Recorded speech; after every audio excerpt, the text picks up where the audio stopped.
जय हिंद दोस्तों, welcome to the online session of GK. As you know कि GK का आपके कोर्स चल रहा है ऑनलाइन प्लेटफॉर्म पर। और जैसा कि हमने पिछली 2 क्लासेस में देखा कि हमने टॉपिक कवर जो कर रहे थे वो है राज्यपाल पॉलिटी। ठीक है, तो हम अब तक कवर कर चुके हैं आर्टिकल 152 से 162 तक। ओके, तो उसमें हमने देखा कि ओथ ऑफ गवर्नर, तो ऐसे करके हमने 152 से 162 तक टॉपिक कवर कर लिए थे। ठीक है, आज जो हम टॉपिक कवर करेंगे, जो आर्टिकल्स हम कवर करेंगे वो होंगे 163 से 167 तक। और उन आर्टिकल्स में क्या टॉपिक है? राज्य मंत्रिपरिषद और महाधिवक्ता, जिसे अपन बोलते हैं सॉलिसिटर जनरल। ठीक है, तो अब हम चलिए आर्टिकल टू आर्टिकल कवर करते हैं कि क्या है। आर्टिकल है 163 जो बताता है हमें कि आर्टिकल 163 बताता है कि राज्यपाल को सहायता, एड एंड एडवाइस, राज्यपाल को सहायता और सलाह देने के लिए मंत्रिपरिषद, सलाह देने के लिए मंत्री परिषद, बिकॉज स्टेट के फेवर में भी वर्क करना होगा राज्यपाल को, तो उसके लिए उसको एड एंड एडवाइस दी जाती है कैबिनेट के थ्रू। स्टेट कैबिनेट, जिसे हमने पढ़ा था स्टेट एसकॉम, स्टेट काउंसिल ऑफ मिनिस्टर्स। तो मंत्रिपरिषद, ये जो मंत्रिपरिषद होगा ये राज्यपाल को एड एंड एडवाइस करेगा टू वर्किंग, कि उनके लिए सुविधाजनक रहे चीजें, उनके लिए इजी रहे कि स्टेट के जो कॉन्स्टिट्यूशनल मशीनरी है उसके फंक्शनिंग में, ठीक है, कंटिन्यूटी कैसे रहेगी। दूसरा, ये जो मंत्रिपरिषद है, इस मंत्रिपरिषद के हेड होते हैं chief minister of the state, CM. ठीक है, और बाकी जो मिनिस्टर्स, जो राज्यपाल सीएम साहब की सलाह पे, जो क्या बोलते हैं, सीएम साहब की एडवाइस पे जो मंत्रिपरिषद मंत्रियों को नियुक्ति करते हैं, वो होता है एस्कॉम। तो वो जो मिनिस्टर्स होंगे, ये 2 लोग, कौन? एक तो स्टेट का चीफ मिनिस्टर और मिनिस्टर ऑफ द स्टेट, वो इस मंत्रिपरिषद के मेंबर होते हैं और इसके हेड होते हैं चीफ मिनिस्टर, हेड होते हैं चीफ मिनिस्टर। ओके, अब इनको एड एंड एडवाइस जो दी जाएगी, ये उसके बेस पे काम क्या बोलते हैं, फंक्शन करेंगे। लेकिन इनकी डिस्क्रिशनरी जो पावर होती है ना, वो इनकी अलग होती है कि मैक्सिमम जो है जितना हो सकता है वो एड एंड एडवाइस होगी एस्कॉम की, मतलब कैबिनेट की, इनको सलाह और एड एंड एडवाइस करने के लिए। बाकी जो डिस्क्रिशनरी फंक्शन है उसमें इनकी जो सलाह है वो इन पे बाउंडेड नहीं है, कि इनकी जो एडवाइस है उन पे बाइंडिंग नहीं है कि राज्यपाल साहब को ये एड एंड एडवाइस माननी ही पड़ेगी। Getting my point? कि डिस्कशनरी पावर अलग है और स्टेट की फंक्शनिंग बॉडी जो है उसको फंक्शन करने के लिए जो एड एंड एडवाइस है राज्यपाल साहब को, वो ये 2 जो लोग हैं, chief minister of the state and ministers of the state, ये लोग इनको एडवाइस करते हैं। ठीक है, तो अब हम आगे चलते हैं कि आर्टिकल 164, आर्टिकल 164 से इज अबाउट व्हाट? मंत्रियों के बारे में, मिनिस्टर्स ऑफ द स्टेट। जैसा कि आपको पता है, मिनिस्टर्स की नियुक्ति कौन करता है? मिनिस्टर्स की नियुक्ति करते हैं राज्यपाल। किसकी? एड एंड एडवाइस पे, कि उनको एडवाइस कौन करता है, कि उनको बताता कौन है कि किसे क्या मिनिस्टर बनाना है, वो होता है chief minister of the state. ठीक है, तो कि चीफ मिनिस्टर बहुमत वाली सरकार के प्रतिनिधि होते हैं। ठीक है, तो आर्टिकल 164 टॉक्स अबाउट व्हाट? मंत्रियों के बारे में।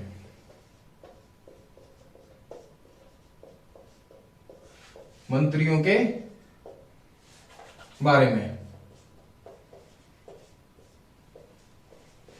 ठीक है, अब मंत्रियों के बारे में तो इसमें है क्या, सबसे पहला तो जो काउंसिल ऑफ मिनिस्टर्स हैं स्टेट के, ठीक है, वो आर्टिकल 164 क्लॉज 2, ठीक है, 164 क्लॉज 2 कि इस 164 क्लॉज 2 क्या कहता है कि जो स्टेट काउंसिल ऑफ मिनिस्टर है, ठीक है, ये पूरा की पूरा जो होता है ना स्टेट काउंसिल ऑफ मिनिस्टर, ये सामूहिक रूप से स्टेट काउंसिल ऑफ मिनिस्टर्स, ठीक है, एस्कॉम, ये पूर्ण रूप से सामूहिक रूप से, मतलब सामूहिक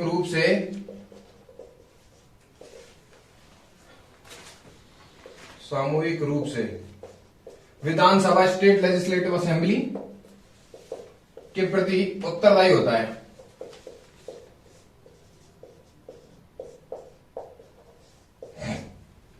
ठीक है, अब इसका मतलब क्या है कि भाई स्टेट काउंसिल ऑफ मिनिस्टर डूबा तो चीफ मिनिस्टर साहब भी डूब गए। ठीक है, दूसरी चीज, ये जो स्टेट काउंसिल ऑफ मिनिस्टर्स है, मतलब स्टेट काउंसिल ऑफ मिनिस्टर्स, इसका जो गठन होगा ना, वो टोटल जो हाउस का सदस्य हैं, जो इस मंत्रिपरिषद का पूरा जो है ना कैबिनेट जो होगी, cabinet state council of ministers, ठीक है, ये जो होगी ये less than 50% of total members of Vidhan Sabha. ठीक है, तो 50% of less than total members of state legislative assembly, less than 50%। Okay, दूसरी चीज कि क्या बोलते हैं, गवर्नर्स के पास एक पावर होती है, स्टेट गवर्नर्स के पास, कि वो विधानसभा का सत्र बुला सकते हैं, विधानसभा को भंग कर सकते हैं। ठीक है, ये जो पावर्स हैं ये गवर्नर्स साहब के पास होती है, बिकॉज ये मेंबर नहीं है इलेक्टेड विधानसभा के, ना किसी लेजिस्लेटिव असेंबली के मेंबर नहीं है ये इलेक्टेड। ओके, ये अपॉइंटेड बाय प्रेसिडेंट है, बट फिर भी governor is the part of state legislative assembly. ठीक है, जैसा कि आपको पता है, और नहीं पता तो मैं बता देता हूं कि प्रेसिडेंट जो होता है ना, तो संसद की शक्तियां किसमें निहित होती हैं, राष्ट्रपति में। उसी तरह विधानसभा की शक्तियां राज्यपाल में निहित होती हैं, बिकॉज कॉन्स्टिट्यूशनल हेड है गवर्नर। ठीक है, तो एक तो ये हुआ। दूसरा होता है कि जो गवर्नर है, ये जो स्टेट काउंसिल ऑफ मिनिस्टर्स है ना, मतलब ईच मिनिस्टर्स, एवरी मिनिस्टर्स, इनको ओथ दिलाते हैं, शपथ। ठीक है, और ये जो शपथ दिलाते हैं, ये शपथ होती है, तीसरी अनुसूची है अपने संविधान की, जिसमें ओथ एंड अफर्मेशन। ठीक है, उसके बिहाफ पे ये मिनिस्टर्स को शपथ दिलाते हैं, तीसरी अनुसूची। ठीक है, तो ओथ टू द मिनिस्टर्स, एक तो ये हो गया, ये हो गया आर्टिकल आपका 162, और ये जो ओथ है ये है 164 क्लॉज 3। ठीक है, सॉरी, ये है आर्टिकल 164। तो आर्टिकल 164 में क्लॉज 2 में क्या है कि सामूहिक रूप से उत्तरदायी होगी विधानसभा के लिए कौन, स्टेट काउंसिल ऑफ मिनिस्टर्स। की स्टेट काउंसिल ऑफ मिनिस्टर डूबा तो सीएम साहब भी।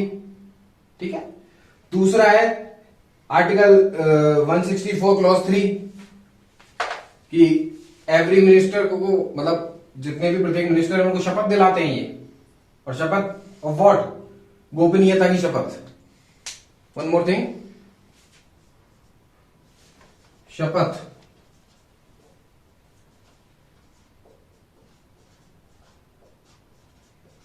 गोपनीयता की। अभी गोपनीयता क्या होता है भाई? गोपनीयता इज कि भाई एक जैसे गवर्नमेंट जो फंक्शन बॉडी फंक्शन कर रही है, संवैधानिक जो फंक्शनिंग बॉडी है, उसमें किसी मिनिस्टर को कोई विभाग मिला हुआ है, ठीक है, तो गोपनीयता की शपथ होती है कि जितने भी फंक्शंस हैं, जितने भी डिसीजंस हैं, उसके जो गवर्नमेंट ले रही है, उसकी प्राइवेसी होना भी तो नीडेड है ना, कि अगर वो यहां से गवर्नमेंट की फंक्शनिंग जो भी है कि क्या डिसीजन लिया सरकार ने, वो अगर आउट कर दे कि भाई अगर गवर्नमेंट कहे कि हमें ये करना है, हो सकता है डिस्प्यूट का चीज हो वो सेंट्रल में और स्टेट में, तो उसकी शपथ ली जाती है कि हाँ, मैं जब तक अपने कर्तव्यों का निर्वहन करूंगा, मैं गोपनीयता रखूंगा उस चीज की जो मुझसे सरकार एक्सपेक्ट करती है, ठीक है। तो ये और कुछ नहीं, गवर्नमेंट की प्राइवेसी होती है कि हम हमारी फंक्शनिंग बॉडी को सेफ रखें, ठीक है, क्योंकि जितनी प्राइवेसी उतना इजी है। बाकी आप जानते हैं कि ट्रांसपेरेंसी नीडेड होती है हर चीज में भाई, जो हम आरटीआई कहते हैं, राइट टू इंफॉर्मेशन। बट आप एक चीज सोचिए कि अगर सरकार सब कुछ खुला ही रख देगी तो सरकार की प्राइवेसी कह रही कैसे फंक्शन करेगी सरकार? तो उस चीज के लिए मिनिस्टर्स को ओथ भी दी जाती है कि वो अपने गवर्नमेंट के प्रति प्राइवेसी रखेंगे कि हमें हमारे दिए गए कार्यों में कि लीकेज नहीं होगा, गवर्नमेंट के फंक्शनिंग बॉडी में लीकेज नहीं होगा किसी चीज का। ठीक, चलिए अब हम करते हैं article 165। And article 165 says about what? राज्य का महाधिवक्ता। ठीक है, सुनते होंगे आप सेंटर में अपने महान्यायवादी। ठीक है, वैसे स्टेट में जो है महाधिवक्ता, आर्टिकल 165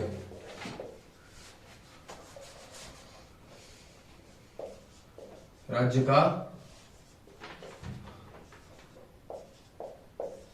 महाधिवक्ता।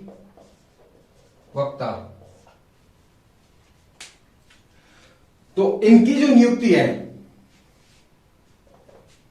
इनकी नियुक्ति कौन करता है? वो अपने गवर्नर ऑफ द स्टेट करते हैं। ठीक, कि नियुक्ति भाई अपॉइंटेड बाई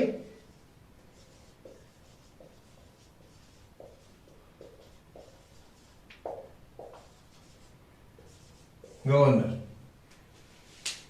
अब ये पद है क्या? इसे इंग्लिश में बोलते हैं सॉलिसिटर जनरल। बट सॉलिसिटर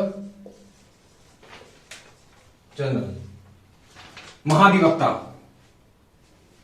ठीक है, मतलब एक दूसरे शब्दों में कहा जाए तो ये जो पर्सन है, इसको विधि की मतलब लॉ की सर्वोच्च नॉलेज होनी चाहिए भाई। मैं आपको चलो बताता हूं। पहले तो सबसे पहला महाधिवक्ता, सॉलिसिटर जनरल और व्हाट, सर्वोच्च विधि अधिकारी जिसे कहते हैं ना, वो होता है। ठीक है, ऑफ द स्टेट होता है सर्वोच्च विधि अधिकारी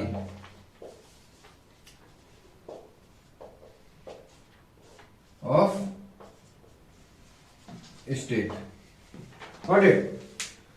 अब इनके लिए कुछ शर्तें हैं, और वो शर्तें क्या हैं कि महाधिवक्ता जो है ना,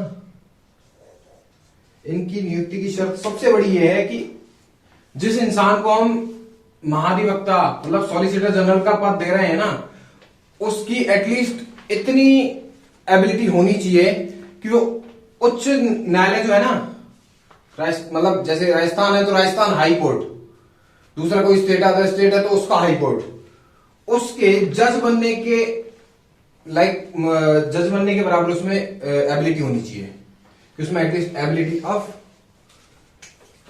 हाई कोर्ट जज।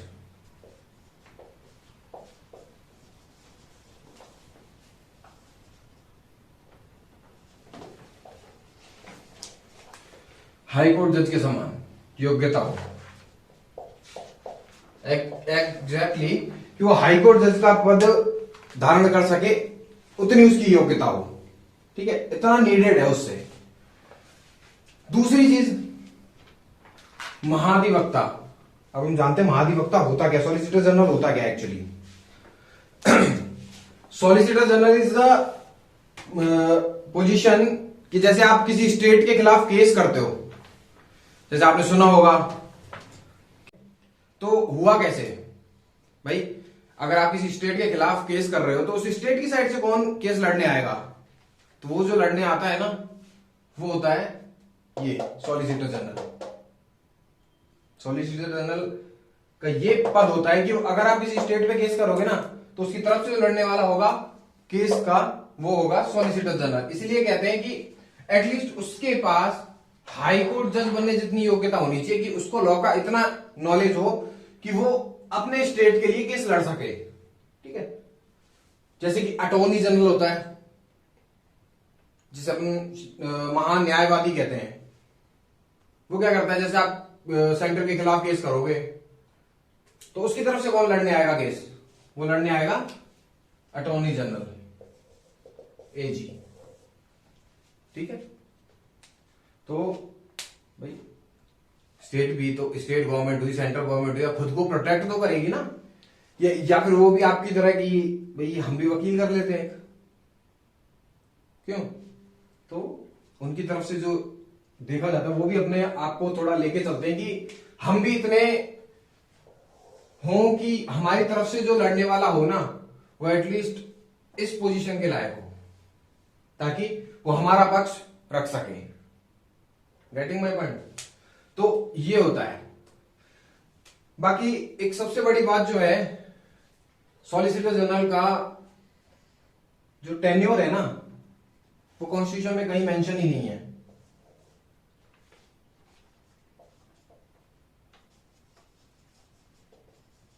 कॉन्स्टिट्यूशन में मेंशन नहीं है। क्या नहीं है, टेन्योर। ठीक है, सॉलिसिटर जनरल का टेन्योर कहीं कॉन्स्टिट्यूशन में मेंशन नहीं है। तो अब आप समझ गए होंगे महाधिवक्ता व्हाट। ठीक है, तो ये हुआ हमारा आर्टिकल 165। अब हम चलते हैं आर्टिकल 166 के। आर्टिकल 166 जिस बारे में बात करता है वो करता है राज्य की सरकार के कार्य संचालन। ठीक है, कि फंक्शन कैसे करेगी। ठीक है,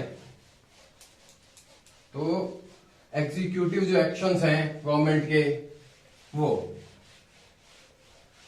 इसमें जो सबसे बड़ी बात है वो ये है कि जैसे हमारे देश के जो डिसीजन लिए जाते हैं वो किसके नाम पे लिए जाते हैं, प्रेसिडेंट के नाम पर। ठीक है, उसी तरह किसी स्टेट का अगर कोई एग्जीक्यूटिव फंक्शन होगा ना वो मेंशन होगा किसके नाम पर, गवर्नर के नाम पर, राज्यपाल। तो वो जो फंक्शन एक्सरसाइज करेंगे जो भी एक्सप्रेस होगा in the name of what, governor.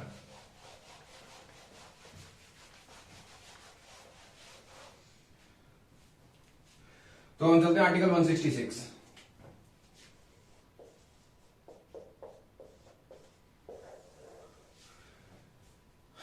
और ये कहता है क्या, राज्य की सरकार, स्टेट गवर्नमेंट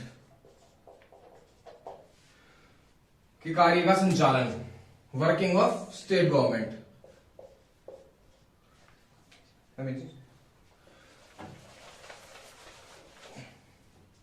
ठीक है,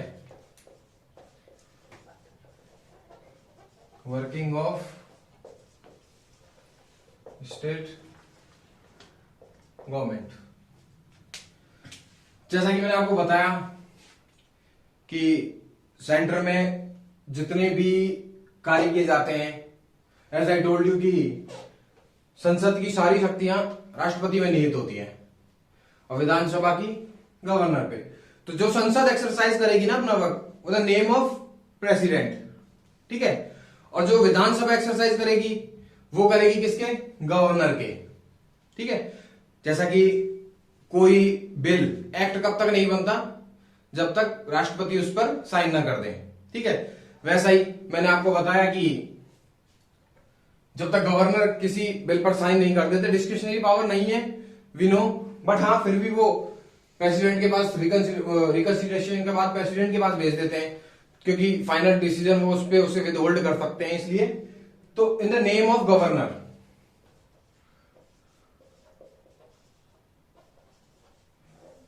दिस इज द एग्जाम्पल कि रिप्रेजेंटेटिव ये किसके हैं?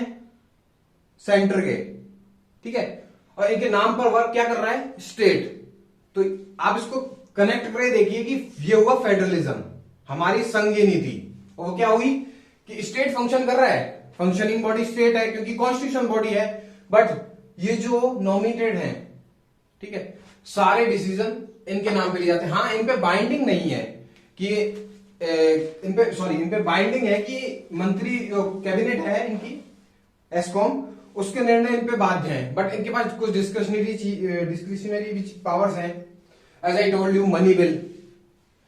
मैं आपको एक चीज बताता हूं, I can not remembering, but हाँ, एक प्रेसिडेंट थे, ये जो जैसे आप कहते हैं ना पॉकेट वीटो, ठीक है, कि राष्ट्रपति के पास पॉकेट वीटो होता है। तो ये पॉकेट वीटो आया कैसे, मैं आपको बताता हूं। एक प्रेसिडेंट थे ज्ञानी जैल सिंह, उनके पास जब बिल गया ना, तो वो अपनी जेब में रख के घूमते रहे उसे, उन्होंने ना बिल पास किया ना वापस भेजा। तो ये जब जेब में रख के घूमते रहे, इसी चीज से निकल के आया था कि वीटो, पॉकेट वीटो, ठीक है। तो ये ऐसी कुछ पावर्स होती है डिस्क्रिशनरी हमारे प्रेसिडेंट के पास, कुछ गवर्नर साहब के पास, but in the money bill you know कि क्या पावर्स हैं, ओके। तो ये हुआ कि इनके नाम पर फंक्शन होगी कि लाइक ऑल एग्जीक्यूटिव एक्शन जो है ना, ऑल एग्जीक्यूटिव एक्शंस है ना, will be expressed on what of government, state government, है ना, expressed on in the name of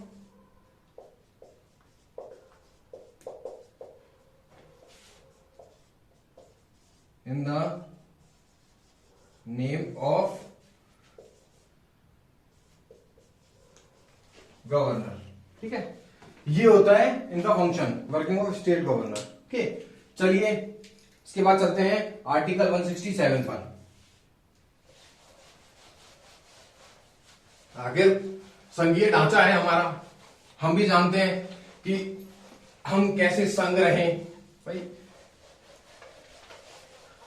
अपन तो शुरू से, पुराने टाइम से हमारे एक बात चली आ रही है, वेदों के टाइम से, वसुधैव कुटुंबकम, वी नो, ठीक है, वसुधैव कुटुंबकम। तो हम भाई अलग अलग नहीं है, यूनिटी, यूनिटी इज व्हाट, हमारी पॉलिसी है यूनिटी। दूसरी चीज कि जो लोग कहते हैं हिंदू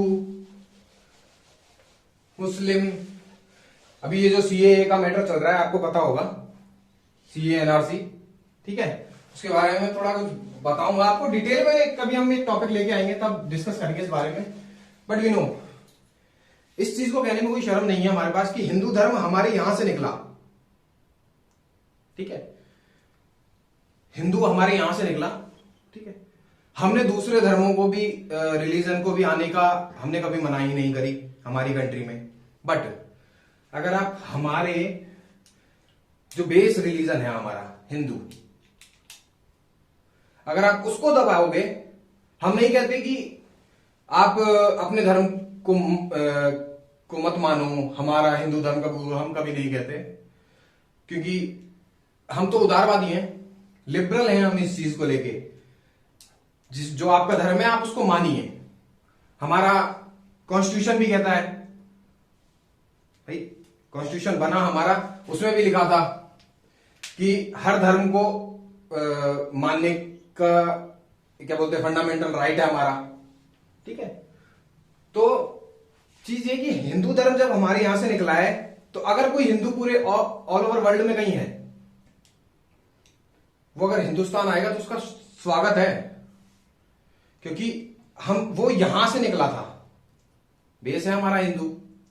हम शुरू से हिंदू ही थे, बाद में हम पे आक्रमण करने वाले आए, मोहम्मद बिन कासिम आया, मोहम्मद गौरी आया, फिर ऐबक आए, मोहम्मद गौरी के बाद ऐबक आया, फिर खिलजी, तुगलक, और फिर सल्तनत एरा के बाद मुगल्स।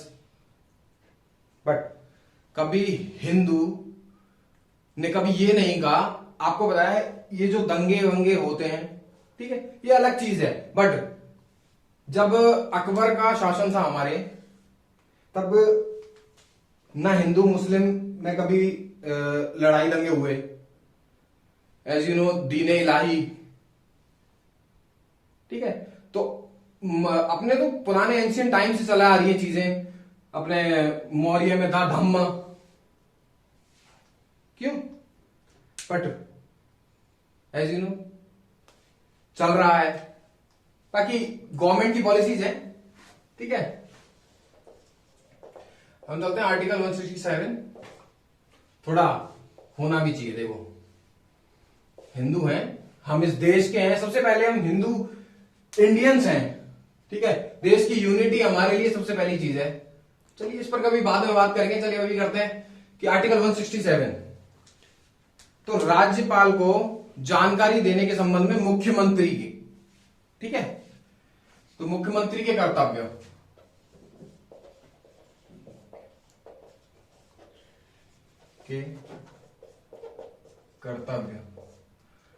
अवार्ड राज्यपाल को जानकारियां देने के। भाई ट्रांसपेरेंसी इंटर गवर्नमेंट तो होनी चाहिए ना। अगर यही कर्तव्य नहीं निभाएंगे तो transparency center to state between कैसे रहेगी? राज्यपाल, ठीक, तो फंक्शन भी करना चाहिए सेंटर स्टेट के बीच में, तो मुख्यमंत्री को राज्यपाल को इंफॉर्मेशन भी देनी होगी, ठीक है, कि स्टेट बॉडी कैसे फंक्शन करे। और ये जो देता है ना, ये जो इनका कर्तव्य है, ये किसके थ्रू प्रोसेस होता है? ये होता है मंत्रिपरिषद के थ्रू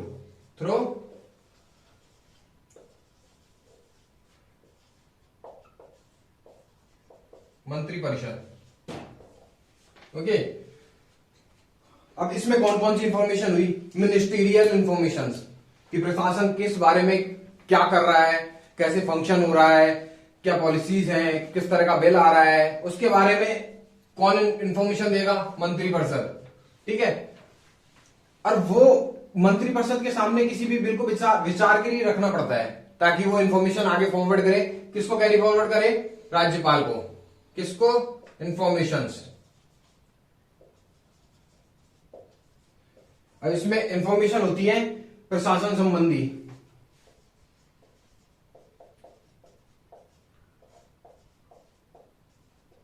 प्रशासन संबंधी हो गई, ठीक है। दूसरी आपको पता है मिनिस्टीरियल,